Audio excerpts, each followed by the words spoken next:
Hadi bayramı şeker ucuz. Önceyi. Her bayram 10 ton alıyorduk. Bu bayram 1 ton, 1,5 ton alıyoruz. Tabii o kadar düştü işlerimiz. Yani bütün esnaflar öyle. Sadece biz değil, bütün esnaflar öyle. Son 3-4 gün kala tıklım olurdu. Bayağı millet revat gösterirdi. Ama şimdi yok. Tek tük. O da alayım mı almayayım diye kararsız. Haydi bayramlık. Seç, ye, karıştır. Şeker ne kadar? 55 lira aldım. Geçen sene Geçen sene 35 lira. Çeksin.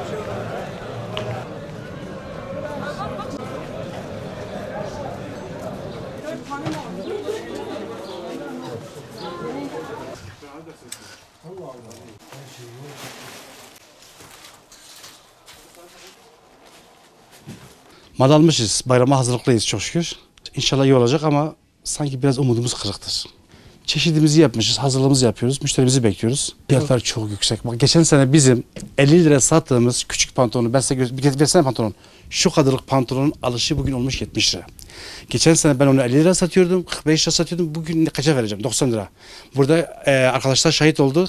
Paçasını yaptığımız pantolonun fiyatını beğenmeden bırakıp bittiler. Şöyle bir pantolon düşünebiliyor musun? Küçücük bir pantolon. Alışı 70-80 lira olmuş. Alım gücü çok düşük. Fiyatlar çok yüksek. Bayramdır.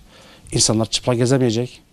Giyecek ne kadar ihtiyaç varsa gıda da o kadar ihtiyaç vardır. Birbirini dengelenmesi lazım. İşte dengelemiyor. İlla ki birisini açıkta bırakıyorsun. Fiyatlar geçen sene %200-250. %200-250. Hala da artmaya devam ediyor.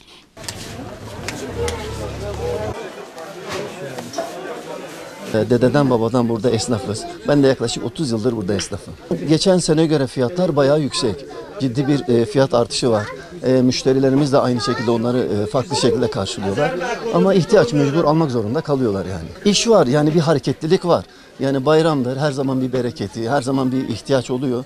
Biz de müşteri elimizden geldiği kadar o fiyat farkını yansıtmamaya çalışıyoruz. Almaya çalışıyorlar, biz de yardımcı olmaya çalışıyoruz. Ramazan'ın her zaman bir bereketi vardır. Yani fiyat artışı da olsa, düşük de olsa her zaman çocuklar kesinlikle alınıyor ama ihtiyaca göre, fiyata göre.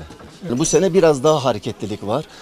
Ama tabii fiyatların artması, fiyatların farklı olması halkımıza ister istemez mesela örneğin hani iki ayakkabı varken üçüncüsünü alma ihtiyacını duymuyor artık. Hani oğlum şunu alalım mı veya baba şunu alalım mı? Yok oğlum ihtiyacını gör. İstediğim yani daha sonra tekrar onu biz karşılarız fiyatların farklı olmasından dolayı. Valla geçen seneye göre çok fahiş bir artış var ayakkabı fiyatlarında. Hani bunun önüne de geçemiyor, hiç kimse de geçemiyor. Herhalde böyle de devam edecek, öyle görünüyor. Gün geçtikçe emin olun yani ben kapımı açmasam benim için daha karlıdır. Yani bu kadar size söyleyebilirim. Yani satmasam ürünümü yerinde kalsa daha karlıdır. Sürekli fiyat değişiyor abi.